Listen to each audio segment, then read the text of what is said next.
South China Sea, Chinese ship forces U.S. destroyer off course. A Chinese warship has forced an American destroyer to change course in the South China Sea by sailing close to it in an unsafe and unprofessional manner, the U.S. Navy says. The USS Decatur was sailing past the Gavin and Johnson reefs in the disputed Spratly Islands, which China claims. The Liujiang destroyer approached within 45 yards, 41 meters, of Decatur's bow, Commander Nat Christensen said. The U.S. routinely angers Beijing with freedom of navigation missions. The sea, home to vital shipping lanes, has in recent years become a flashpoint for tensions between China and several regional nations which have overlapping claims over islands and reefs. Taiwan, the Philippines, Brunei, Malaysia and Vietnam all make claims to parts of the sea.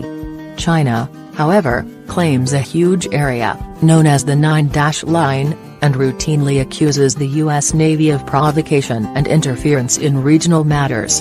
The USS Decatur traveled within 12 nautical miles of the Gavin and Johnson reefs on Sunday. International law says states can claim territorial seas up to a limit of 12 nautical miles, but the U.S. sails within that distance to show that it does not recognize China's claims. The Chinese maneuver almost caused a collision, U.S. officials said.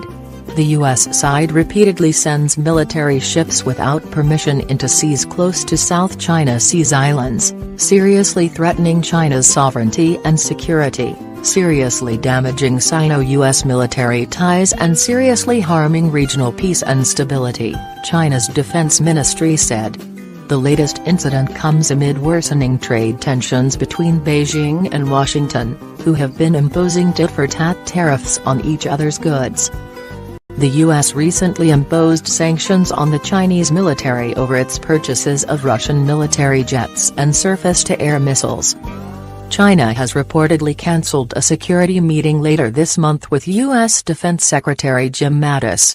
The South China Sea dispute.